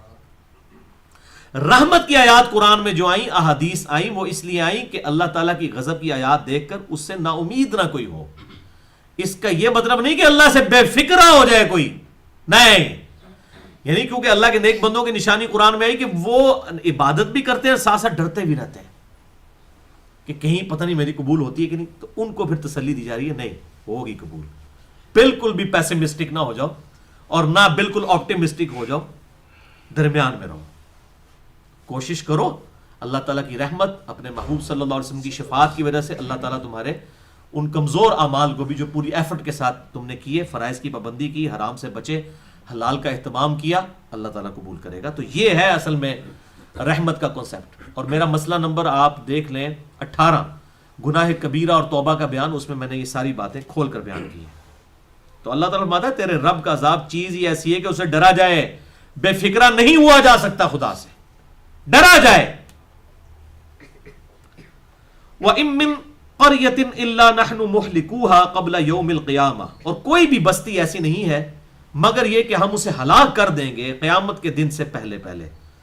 او معذبها عذابا شدیدا، یا اسے دردناک بہت شدید عذاب دیں گے. کان ذالک فی الکتاب مستورا، یہ اللہ کی تقدیر کی کتاب میں یہ بات لکھی ہوئی ہے. یعنی دنیا میں کوئی بستی ایسی نہیں ہوگی جو اللہ کی نافرمان ہو کہ اسے موت نہ دی جائے. ایک تو انڈیویجول لیول پہ موت ہے، دوسرا اللہ تبارک و تعالیٰ بڑی بڑی جو سویلائزیشنز ہیں جو خدا کی نافرمان ہوتی ہیں ان کو بھی تباہ و برباد کرتا ہے. اور قیامت سے پہلے پہلے تو ایک دفعہ یہ کام ہو جانا ہے ساری بستیوں کے ساتھ. اس کے اندر وہ اشارہ ہے اس بڑی جنگ کی طرف جسے آرمیگڈون کے کہتے ہیں یہود و نصارہ. اور اس کے حوالے سے بخاری مسلم میں بھی، ابو داؤد ترمذی کے اندر بھی احادیث بھی موجود ہیں کہ قرب قیامت میں ایک بہت بڑی جنگ ہونے لگی ہے مسلمانوں اور کفار کے درمیان. کفار کی لیڈرشپ جو ہے وہ دجال کے پاس ہوگی، مسلمانوں کی لیڈرشپ انیشلی تو امام محمد مہدی علیہ السلام کے پاس ہوگی، اور جب عیسیٰ علیہ السلام نازل ہوں گے پھر وہ لیڈرشپ پہ آ جائیں گے. اور یہ ایک بہت بڑی جنگ ہونے والی ہے، اور اس جنگ کا مرکز جو ہے وہ سیریا شام بننے والا ہے. تو انشاءاللہ مجھے کبھی موقع ملا تو یہ سورۃ الکہف کی شروع کی آیات میں بھی اس کا ذکر اشارتاً موجود ہے. تو میں کوشش کروں گا کہ اس کے اوپر بھی ایک لیکچر ریکارڈ کروایا جائے دجال کے حوالے سے. تو اللہ تعالیٰ ماتا ہے یہ ساری ہستیاں قیامت سے پہلے پہلے یہ بستیاں تلپٹ ہونے والی ہیں. ایک دن ایسا آنے والا ہے کہ ہم نے یہ معاملہ کر دینا ہے. یعنی دنیا میں اگر کوئی دیکھ لے، ہم نے اپنی زندگی میں دیکھیں 90s سے پہلے تک کسی نے رشیا کا زوال تو نہیں دیکھا تھا، کسی نے سوچا بھی نہیں تھا. آج جناب 9-10 ملک بن چکے ہیں اور آج پیوٹن بھی اللہ کا نام لے رہا ہے. اگلے دن میں نے سنا اور مجھے پہلی دفعہ پتا چلا کہ رشین زبان میں گاڈ کو اللہ ہی کہتے ہیں. ہاں جی, وہ پریس کانفرنس کر رہے تھے, وہ ٹرکی نے جب ان کا طیارہ مار گرایا امریکہ کو خوش کرنے کے لیے, تو اس پہ پھر اس کا جب پریس کانفرنس میں اس نے کہا کہ یہ اللہ تعالیٰ نے ان کو اس طرح کے مسئلے میں پھنسایا ہے تاکہ ان کی اصلیت کھل کے سامنے آئے. تو وہ تقدیر کے پوائنٹ آف ویو سے وہ, تو میں سمجھا شاید یہ ہماری جو نیوز والے ہیں انہوں نے اللہ ٹرانسلیشن کی, اس نے گاڈ کہا ہوگا. پھر انہوں نے باقاعدہ وہ سنوایا جو اس نے اپنی رشین لینگویج میں کہا, تو اس میں اللہ ہی لفظ بول رہا تھا, وہ اللہ. تو یہ نہیں, رشین لینگویج میں بھی گاڈ کے لیے اللہ. اور ابھی بھی آپ اگر انجیل, اگر پرانی آپ ہیبرو لینگویج کی اگر انجیل اٹھائیں, اس میں بھی اللہ کا لفظ ہی موجود ہے, اللہ. یہ مطلب یہ جو ہے پوری دنیا کے اندر بولا جاتا ہے, اور یہ بہت بڑی دلیل ہے. آپ تو اتنی دنیا نے دیکھ لی ہے, 2 دفعہ اس نے یہ لفظ بولا کہ یہ اللہ تعالیٰ نے معاملہ ان کے ساتھ یہ غلطی کروائی ہے تاکہ یہ ٹرکی کی اصلیت بقول ان کے کھل کے سامنے ہے. حقائق ہمیں نہیں پتا کہ یہ لوگ ٹھیک ہیں یا وہ ٹھیک ہے. بل میں وہ بات کر رہا ہوں کہ اللہ کا لفظ اس نے بھی استعمال کیا. تو کس نے سوچا تھا کہ رشیا ٹوٹے گا, اور کمیونزم کا وہ گڑھ تھا, اور آج ان کا صدر جو دنیا میں مقبول ترین شخصیات میں شامل ہے پچھلے کئی سالوں سے, اور وہ اس کی زبان سے بھی اللہ کا لفظ نکل رہا ہے. یعنی گاڈ کے منکر تھے وہ لوگ, اب وہ چلے کرسچن ہے لیکن کسی نہ کسی درجے میں گاڈ کے تو ماننے والے ہیں نا. اور اتنا فرق تو قرآن بھی کہتا ہے, یا اہل کتاب کو الگ کرتا ہے اور مشرکین کو الگ کرتا ہے. تو اب دیکھیں وہاں سے اسی پلیٹ فارم سے اب اللہ کا لفظ بھی بولا جا رہا ہے. تو اللہ تعالیٰ نے ان کو تباہ و برباد کیا, اور اس میں سے پھر مسلم ریاستیں بھی نکلی. تو یہ اللہ تبارک و تعالیٰ کے کام ہے, جب چاہے کسی بستی کو ہلاک کر سکتا ہے. وَمَا مَنَعَ أَن نُرْسِلَ بِالْآيَاتِ. اب یہ آیت نمبر سورہ بنی اسرائیل کی 59 جو ہے, اس پہ میں نے بڑی ڈیٹیل گفتگو کرنی ہے, لیکن آج نہیں کروں گا, انشاءاللہ اگلے درس میں. میں کئی دروس کے اندر یہ بات کرتا آیا ہوں کہ نبی صلی اللہ علیہ وسلم کو ٹینجیبل فارم میں کوئی معجزہ کافروں کے خلاف نہیں دیا گیا تھا کہ آپ مردہ زندہ کر کے بتا دیں, یا آپ آسمان سے کوئی آگ برسے اور کسی قربانی کو کھا لے. اس طرح کے معجزات, یا آپ کوئی جو ہے وہ اژدہا بنا دیں کسی جو ہے وہ ڈنڈے کو پھینک کر, کسی لاٹھی کو پھینک کر, یہ معجزات آپ صلی اللہ علیہ وسلم کو نہیں دیے گئے. اور اسی پہ کافر پھر آپ کو تانا بھی دیتے تھے. وہ آیات انشاءاللہ اگلے درس میں آ جائیں گی جس میں وہ کافر کہتے ہیں کہ نبی 9 معجزے کر کے دکھائے ہمیں, ان میں سے کوئی ایک کرے تب ہم نبی مانیں گے. آسمان پہ چڑھ کے بتائے, یا کوئی باغ ہو جس میں چشمے جاری کر دے. تو اب اس کانٹیکسٹ میں انشاءاللہ میں اگلے لیکچر میں اور اس سے اگلے لیکچر میں 2 انشاءاللہ مسئلہ نمبر 129A اور 129B ریکارڈ کروائیں گے. پھر انشاءاللہ نماز وطر پہ ہمارا مسئلہ نمبر 130 ریکارڈ ہوگا انشاءاللہ تعالی. تو اس میں بھی میں کراس ریفرنس پہ یہ آیت کوٹ کروں گا, لیکن ابھی میں اس کو اسی طریقے سے تھوڑی سی ایکسپلینیشن کے ساتھ گزار دیتا ہوں. وَمَا مَنَعَنَا أَن نُرْسِلَ بِالْآيَاتِ. اور ہمیں نہیں روکا ہے نشانیاں دکھانے سے, معجزات دکھانے سے, الا ان کذب بها الاولون, سوائے اس وجہ کے کہ ان سے اگلے لوگوں نے بھی اللہ کے معجزات کا انکار کر دیا تھا. اس چیز کی وجہ سے ہم نبی کو وہ معجزے نہیں دیتے ہیں جو کافر آپ سے مانگتے ہیں. یہ بڑی ٹیکنیکل ریزن ہے. کیوں؟ اگر منہ مانگا معجزہ دکھا دیا جائے اور کوئی ایمان لے کر نہ آئے, پھر کیا ہوتا ہے؟ عذاب آتا ہے. اور اسی کا ذکر ہے اس کے ساتھ اسی آیت میں, وَآتَيْنَا ثَمُودًا نَاقَةً مُبْصِرَةً فَظَلَمُوا بِهَا. ہم نے قوم سمود کو بالکل کھلا آنکھوں کے سامنے معجزہ دکھایا تھا اونٹنی کا. پہاڑ میں سے اونٹنی نکلی. منہ مانگا ان کا معجزہ تھا کہ یہ پہاڑ اونٹنی جنے, اونٹنی جو ہے یہ پیدا کرے, پہاڑ کے اندر سے اونٹنی نکلے. وما نرسلو بالآیات الا تخفیفا. اور ہم نشانیاں نہیں بھیجتے ہیں مگر خوف دلانے کے لیے کہ عذاب آ جائے گا اس نشانی کے بعد. کیا ہوا پھر؟ انہوں نے مانا, الٹا اس اونٹنی کو قتل کر دیا, پھر اللہ کا عذاب آیا. تو اللہ تعالیٰ نے یہ ٹیکنیکل ریزن پورے قرآن میں کہیں نہیں بتائی, اس آیت میں بتائی ہے کہ ہم نبی کو منہ مانگا معجزہ کیوں نہیں دیتے. کیونکہ اگر معجزہ دیا پھر ابو بکر صدیق رضی اللہ تعالیٰ عنہ نے تو مسلمان ہی ہونا تھا, حضرت عمر عثمان و علی نے تو مسلمان ہونا تھا, خالد ابن ولید نے پھر مسلمان تو نہیں ہونا تھا, وہ تو بہت بعد میں مسلمان ہوئے. پھر اللہ نے رومن امپائر پہ ان کو مسلط کر دیا اور ان کے ذریعے اتنی بڑی سپر پاور گرائی. اگر اس وقت منہ مانگا معجزہ ہجرت مدینہ سے پہلے دکھا دیا جاتا تو جو لوگ ہجرت سے پہلے جتنے بعد میں مسلمان ہوئے ہیں, یہ فتح مکہ پہ, یہ سب کے سب جو ہے عذاب میں ہلاک نہ ہو جاتے. یہ اللہ کی رحمت تھی کہ اللہ نے منہ مانگا معجزہ نہیں دکھایا. یہ وہ آیت ہے کہ ہم کیوں نہیں ہمیں منع کر رکھا ہے. دیکھیں الفاظ دیکھیں, وَمَا مَنَعْنَا أَن نُرْسِلَ بِالْآيَاتِ, ہمیں روک رکھا ہے صرف اس بات نے کہ ہم وہ منہ مانگے معجزے ان کو نہ دکھائیں, الا ان کذب بها الاولون, کہ ان سے پہلے لوگوں نے بھی اس کو جھٹلا دیا تھا. ہمارے نبی صلی اللہ علیہ وسلم کا معجزہ بس یہی قرآن ہے. اسی پہ میرا مسئلہ نمبر 85 بھی ریکارڈ ہے. قرآن اور قتال نبی صلی اللہ علیہ وسلم کی دو خصوصیات, یہ ہمارے محبوب صلی اللہ علیہ وسلم کی دو خصوصیات ہیں جو اللہ نے کسی کو نہیں دی ہیں, ایک قرآن اور دوسرا قتال. آپ اگر بنی اسرائیل کی ہسٹری پڑھ کے دیکھیں نا, تو بیبلونیا میں کئی سو سال تک نیبوکڈ نظر نے بنی اسرائیل کو قید رکھا, اور اس دوران میں پیغمبر مسلسل پیدا ہوتے رہے. وہ پیغمبر بھی غلامی کی زندگی گزار رہے تھے, صرف ان کو پریچ کرتے تھے, واز کرتے تھے, ہے غلام تھے, پیغمبر بھی غلام, امتی بھی غلام. لیکن ہمارے نبی صلی اللہ علیہ وسلم کو اللہ تعالیٰ نے قتال کی دولت دی ہے کہ مسلمانوں کا غلبہ اس کے ذریعے ہوگا.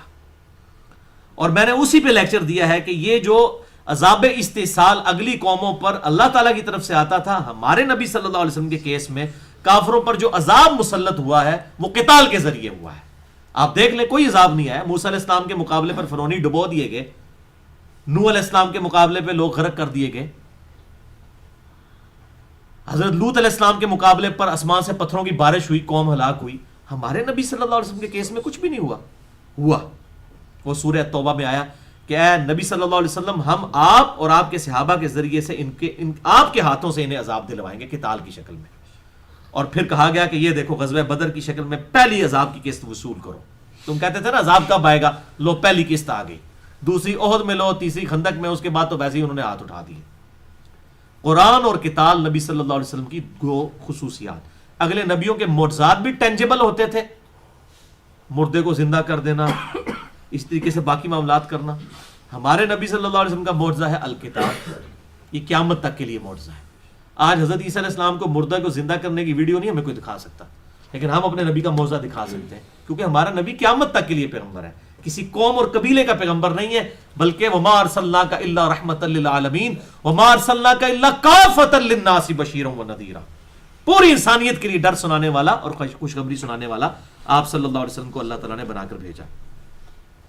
تو اللہ تعالیٰ فرماتے ہیں ہمیں اس چیز نے روک رکھا ہے, اور بات کوئی نہیں. وَإِذْ قُلْنَا لَكَ إِنَّ رَبَّكَ أَحَاطَ بِالنَّاسِ, اور اے محبوب صلی اللہ علیہ وسلم جب آپ نے ان سے کہا کہ بے شک تمہارے رب نے احاطہ کیا ہوا ہے لوگوں کا, تو اب وہ اس چکر میں پڑ گئے, جی اللہ نے کیسے لوگوں کا احاطہ کیا, اللہ ہے کدھر ہے. آج کل بھی لوگ مطلب ویسے یہ کرتے ہیں کہ یہ کیسے ہو سکتا ہے, کیسے احاطہ کیا ہوا ہے, کیا ہر جگہ موجود ہے, کیسے ہے, یہ وہ ہے.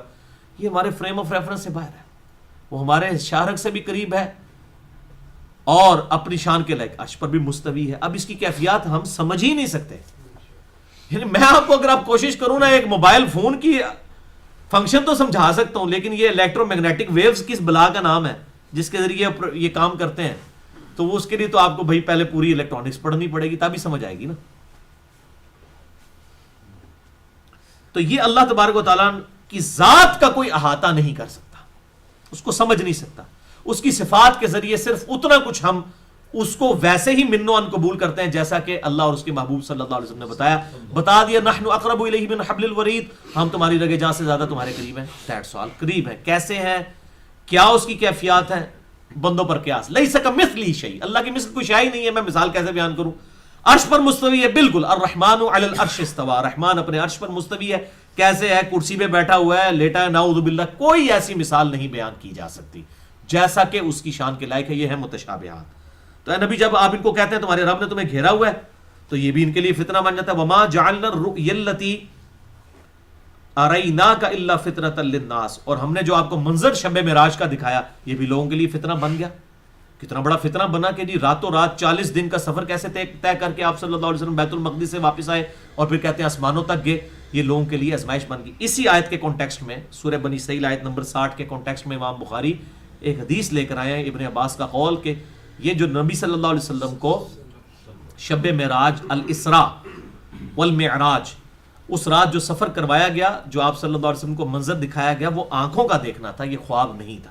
اسی آیت کے کانٹیکسٹ میں وَالشَّجَرَةَ الْمَلْعُونَةَ فِي الْقُرْآنِ, اور اسی والے سے واقعہ معراج پہ میرے 3 لیکچرز کنزیکٹیو ریکارڈ ہو چکے ہیں. مسئلہ 126 A, B اور C, یہ ملا کے تقریباً کو 4.5 گھنٹے کی گفتگو ہے. جسے شوق ہو واقعہ معراج پہ وہ دیکھ سکتا ہے. اور یہ جو اللہ تعالیٰ کی طرف سے لعنت کیا گیا درخت ہے فی القرآن، جس میں قرآن پہ لعنت ہوئی ہے، قرآن میں اس درخت کے اوپر لعنت ہوئی ہے، ان شجرۃ الزقوم طعام الاثیم، یہ جو زقوم کا درخت ہے جس پہ اللہ تعالیٰ نے لعنت فرمائی ہے، یہ بھی لوگوں کے لیے آزمائش بن گئی۔ یہ کافر کہتا ہے اچھا یہ نبی کہہ رہا ہے کہ یہ گنہگاروں کی خوراک یہ درخت کے پتے ہوں گے، یہ درخت یہ خوراک ہوگا قیامت والے دن دوزخ کے اندر، تو دوزخ تو آگ ہے، آگ کے اندر درخت کیسے ہو سکتا ہے؟ تو اللہ تعالیٰ فرماتے ہیں اس دنیا کے فریم آف ریفرنس سے اسے نہ دیکھو، دوزخ میں تو فرشتے بھی ہیں، ان کو نہیں آگ جلائے گی؟ نہیں جلائے گی۔ تو اللہ تعالیٰ جس پہ چاہے جو حکم، ایک ہی فریم آف ریفرنس دنیا میں آپ دیکھیں کیسی حالات ہوتے ہیں۔ اگر کچھ سردیوں میں بیمار ہو جائے نا، یا گرمیوں میں، مجھے ایکسپیرینس ہوا ہے، گرمیوں میں اگر آپ کو ملیریا ہو جائے، چاہے وہ جون جولائی میں ہو جائے خدا نہ خواستہ، تو کتنی سردی لگتی ہے، رضائی بھی آپ کے اوپر ڈال دینا، باقی لوگوں نے اے سی لگائے ہوتے ہیں اور اسی جگہ پہ آپ پہ رضائی بھی ڈالی جائے آپ پھر بھی کانپ رہے ہوتے ہیں۔ ایک ہی فریم آف ریفرنس ہے، دو مختلف حالتیں۔ یہ اللہ تعالیٰ نے تاریخ کر کے دنیا میں آپ کو ماڈل دکھایا ہوا ہے، ایک ہی جگہ ٹیمپریچر آپ مینٹین کر لیں، ایک بندے کو ٹھنڈ لگ رہی ہوگی، ایک بندے کو گرمی لگ رہی ہوگی۔ تو اللہ تعالیٰ فرماتا ہے ان کے لیے آزمائش بن گئی، دنیا کے فزیکل فینومین آف نیچر کے اوپر آخرت کو قیاس نہ کرے، اس کا تو معاملہ بالکل ڈیفرنٹ ہے۔ یہ دنیا کے اندر یہ پرابلمز ہے، آخرت میں جنت میں ہمیشہ کے لیے دن ہے لیکن سورج کوئی نہیں ہے، جنت میں رات نہیں آئے گی کبھی، کیونکہ نیند انسان کی کمزوری ہے، انسان کو یہ کمزوری وہاں نہیں ہوگی، پیشاب پخانہ نہیں ہوگا۔ صحیح مسلم میں حدیث ہے، ایک خوشبودار ڈکار آئے گی، سب کچھ ہضم، پیشاب پخانہ بھی کوئی نہیں، نیند بھی کوئی نہیں، رات بھی کوئی نہیں، دن ہی دن بغیر سورج کے۔ تو اس فریم آف ریفرنس کو کوئی سمجھ نہیں سکتا۔ اس دنیا کے اوپر صرف کسی حد تک اس کی اگزامپل دی جا سکتی ہے۔ تو اے محبوب صلی اللہ علیہ وسلم، ہم نے یہ جو آپ کو منظر دکھایا شب معراج کا، یا اس کے بعد آپ کو یہ جو میں نے مثال قرآن میں ہم نے آپ کے لیے بیان کی کہ یہ درخت زقوم کا ہوگا دوزخ میں، تو یہ ان کے لیے فتنہ بن گیا، آزمائش بن گیا، انہوں نے ماننے سے انکار کر دیا۔ وَنُخَوِّفُهُمْ، اور ہم اس کے ذریعے ان کو نافرمانی کے انجام سے ڈرا رہے ہیں۔ فَمَا يَزِيدُهُمْ إِلَّا طُغْيَانًا كَبِيرًا، لیکن ان کی سرکشی میں تو اضافہ در اضافہ ہی ہوتا ہے۔ یعنی ہونا تو چاہیے تھا کہ یہ حق بات کو قبول کرے، لیکن یہ بجائے حق بات قبول کرنے کے ان کی سرکشی میں اضافہ در اضافہ ہوتا جا رہا ہے، کیونکہ بات ماننی کوئی نہیں ہے۔ انسان نے اگر بات ماننی ہو تو پھر معاملات کو سمجھنا آسان ہو جاتا ہے۔ اگر کسی کی نیت ہی نہ ہو ماننے کی، پھر آپ جتنی مرضی اس کو ہدایت کی باتیں بتائیں، وہ الٹا چڑھنا شروع کر دیتا ہے۔ میں آپ کو بالکل حقیقت بات بتا رہا ہوں، اور میں یہ اکثر خصوصاً جو اہل سنت کہلوانے والے تینوں گروہ ہیں، بریلوی، دیوبندی یا اہل حدیث، میں خصوصاً ان سے گلہ شکوہ اس حوالے سے کرتا ہوں کہ بھائی آپ نے جب مان لیا کہ ہماری بیسک کتابیں قرآن ہے، صحیح بخاری ہے، صحیح مسلم ہے، تو اب آپ کو کیا تکلیف ہے؟ آپ ایک طرف اہل سنت ہونے کا دعویٰ کریں، پھر آپ سے پوچھیں کہ آپ کی کتابیں کون سی ہیں، تو کہتے ہیں قرآن، بخاری، مسلم۔ اگر اسی میں سے آپ کو کوئی ایسی بات بتا دیجیے جو آپ کے مکتبہ فکر سے ٹکراتی ہے، پھر آپ کہتے ہیں یہ پتہ نہیں کیڑی گلاں کرتا ہے۔ چلے اگر ہم نے کوئی ایسی بات آپ کو بتائیں جو آپ کی کتابوں میں نہ لکھی ہو، پھر تو آپ کہیں گے جی علی نے گھر بیٹھ کے کوئی بات بنا لی ہے، تو آپ کا بالکل جینون اعتراض بنتا ہے، میں اس کو انڈورس کرتا ہوں، واقعی ایسا ہونا چاہیے۔ لیکن جب جن کتابوں پہ آپ کا ناز ہے، یہاں میرے پاس کچھ بریلوی آئے، آج سے 4-5 سال پہلے کی بات ہے، کہنے لگے جی ہمیں آپ پہ اعتراض ہے، آپ اہل سنت لکھتے ہیں، اہل سنت تو ہم ہیں۔ دیکھیں، میں نے کہا جناب ابھی چیک کر لیتے ہیں اہل سنت کون ہے، 2 منٹ میں ٹیسٹر لگاتے ہیں، آپ کے بھی اہل سنیت باہر آ جائے گی، میری بھی سنیت باہر آ جائے گی۔ کہتا ہے جی کیسے؟ میں نے کہا جی اہل سنت کی بنیادی کتابیں کون سی ہیں؟ کہتا ہے جی قرآن ہے، بخاری ہے، مسلم ہے۔ تو میں نے عثمان بھائی کو کہا، میں کہا تو پڑھو نا ذرا بخاری مسلم، میں انہیں چیک کرنا، ٹیسٹر لانا ہے انہوں کہ بخاری مسلم بندے ہیں کہ نہیں۔ میں کہا بخاری مسلم اسی لے کے آنے ہو، تو بخاری مسلم لے کے آتے ہیں، میں بھی آپ کے سامنے 2 رکعتیں پڑھتا ہوں اور آپ میرے سامنے 2 رکعتیں پڑھیں، اس کے بعد ہم چیک کریں گے کہ کس نے اس طریقے پہ نماز پڑھی ہے جو بخاری اور مسلم میں لکھا ہوا ہے۔ جس کا طریقہ اس کے مطابق ہوگا وہ سنی ہوگا، باقی دوسرا ٹنی ہوئے گا، پھر ٹونی ہوا ہے، سن سنا کے سننی ہے، پڑھ پڑھا کے سننی نہیں ہے، ٹونی ہے۔ اچھا اس کو پتا تھا، کہتا ہے نہیں اس کو چھوڑیں، اس بات کو چھوڑیں۔ تو اس کو پتا چل گیا۔ اچھا اب آپ کیا کہیں گے؟ اس کو نہیں پتا کہ نماز کا طریقہ کیا لکھا ہے، تبھی تو اس نے کہا چھوڑیں، اسے پتا لکھا ہوا ہے۔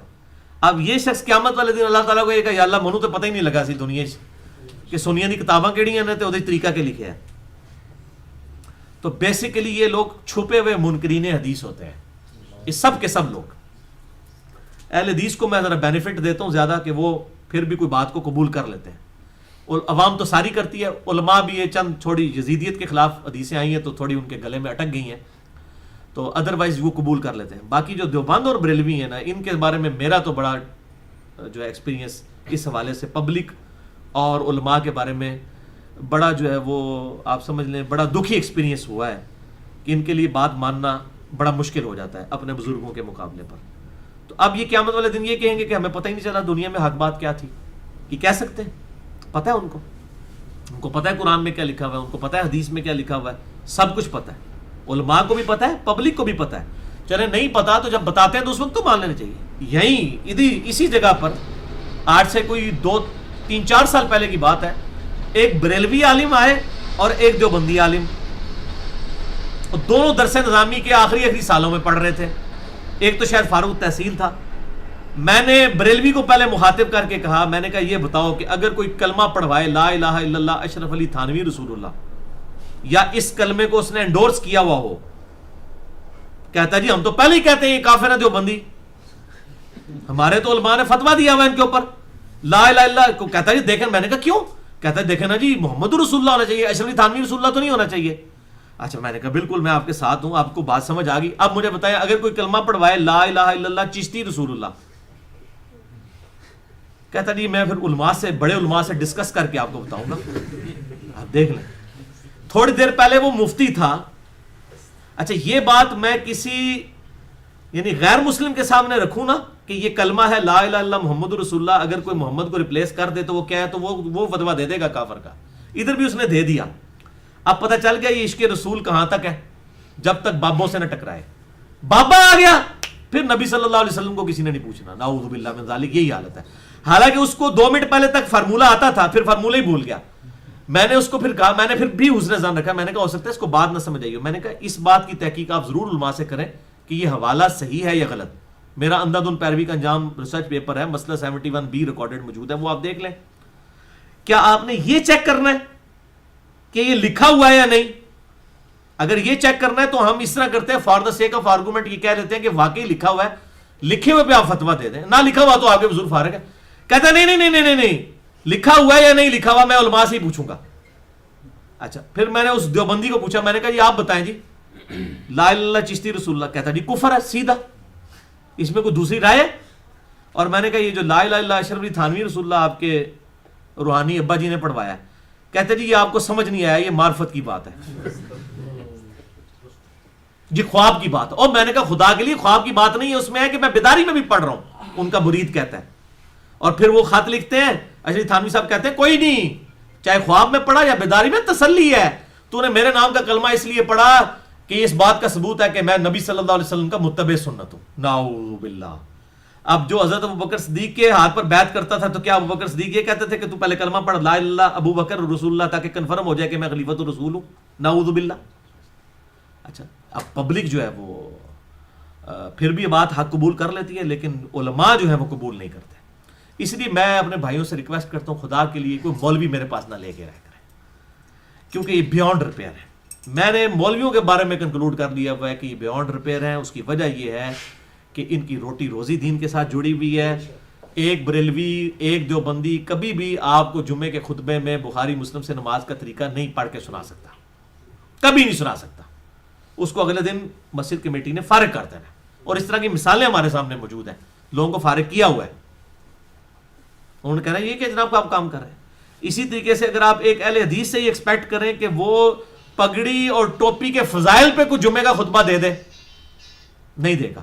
انڈیویجولی وہ پوچھ لے کہ کہا نہیں مننے آسی, ان کو جمعہ پڑھا کر نہیں ضروری نہیں ہے. ضروری اس واسطے نہیں ہے کہ بھائی جس قوم کی وہ امامت کر رہا ہے اس میں سارے ننگے سر کھڑے ہیں. اگر جمعہ پڑھائے گا تو اگلے جو پھر رہے گا وہ کہے گا جی آج تو تسی جناب مولوی صاحب بریلویاں نہیں گلاں کیتیاں نے, وہ پھر انہوں نے نظر نہیں آنا کہ بخاری مسلم کی حدیث ہے. اسی طریقے سے ایک شیعہ جو ہے وہ ایک رافضی, وہ کبھی بھی یہ پبلک کو یہ بات نہیں بتا سکتا کہ انیشلی جو شیعان علی کا شیعان معاویہ سے اختلاف تھا وہ ممبروں پر حضرت علی پہ لعنت کرنے کی وجہ سے تھا. تو دیکھو یار ہم نے اس وقت تو ان سے ٹکر لی تھی کہ علی پر لعنت کرتے ہیں، اور آج ہم خود ابو بکر عمر پہ لعنت کر کے معاویہ کی اس طریقے کو جاری کر رہے ہیں. یہ ہم کون سی علی سے محبت کر رہے ہیں؟ یہ تو معاویہ کے طریقے پہ چل رہے ہیں. تو آپ کا کیا خیال ہے کہ وہ اگلے ہفتے تک رہ سکتا ہے اپنی اس سیٹ کے اوپر؟ کبھی بھی نہیں رہ سکتا، وہ کبھی بھی نہیں یہ بات کہہ سکتا. تو یہ ان لوگوں کے مفادات وابستہ ہوتے ہیں. اس لیے مولویوں کو، مجھے انڈیا سے بھی، امریکہ سے بھی، یورپ سے بھی ای میلز آتی ہیں، لوگ اتنے بیچارے بولے ہیں، بیچارے سیدھے سیدھے لوگ ہیں، وہ بڑے شرافت کے ساتھ حدیثیں اٹھا کے علماء کے پاس چلے جاتے ہیں، پھر منو ای میلز کرتے رہتے ہیں، میرے جناب سر کھاندے رہے جی ہم لے کے گئے ہیں تو وہ آگے سے عالم مان ہی نہیں تھا. میں نے کہا بھائی تو کہنے کیا مولوی دے جناب منہ جا کے ہاتھ دے دو، سیدھی جی گل ہے، وہ تو دندی وٹ لے گا تمہوں، سیدھی جی گل ہے. ہاں سورۃ الاعراف کی آیت نمبر 176 ہے، سورۃ الاعراف آیت نمبر 176 کہ اللہ تعالیٰ نے علماء سو کی مثال کتے کے ساتھ دی ہے. بلعام بن بورا یہودی عالم تھا، حضرت موسیٰ علیہ السلام کے مخالف کھڑا ہو گیا، یہودی عالم تھا، اللہ کا ماننے والا تھا. تو اللہ تعالیٰ نے فرمایا کہ پھر ہم نے اس کو جو ہے وہ ذلیل و خوار کر دیا، اور اس کی مثال کتے کی سی ہے کہ چاہے اسے کوئی چیز ملے تب بھی وہ زبان ہانپتا رہتا ہے، نہ ملے تب بھی زبان باہر لٹکتی رہتی ہے، دنیا کی لالچ کی وجہ سے. دنیا کا کتا وہ بن گیا تھا نا بیسیکلی. ادھر بھی علماء کا یہی حال ہوتا ہے کہ دنیا کے کتے بن جاتے ہیں. اور علماء سے ظاہر ہے میں مراد علماء سو ہی لے رہا ہوں، چونکہ اکثریت علماء سو کی ہے، اس لیے میں اگر یہ امپلائڈ ہوتا ہے، اگر میں علماء بول رہا ہوں، اس سے مراد میں کوئی امام بخاری امام مسلم کو نہیں لے رہا ہوتا، نعوذ باللہ. ہم اکثریت کے اوپر ہی فتویٰ لگتا ہے نا. جب اکثریت کی بات ہو رہی ہوتی ہے تو پھر وہ بات جنرلائز اسی طریقے سے ہوتی ہے. اللہ تعالیٰ سے دعا ہے جو حق بات میں نے کہی اللہ تعالیٰ ہمارے دلوں میں راسخ فرمائے. اگر جذبات میں میرے منہ سے کوئی غلط بات نکل گئی تو اللہ تعالیٰ ہمارے دلوں سے معاف کر دے. ہمیں کتاب و سنت کی تعلیمات پر عمل کر کے دوسرے بھائیوں تک پہنچانے کی توفیق عطا فرمائے. سبحانک اللہم و بحمدک، اشہد ان لا الہ الا انت، استغفرک و اتوب الیک، وما علینا الا البلاغ المبین.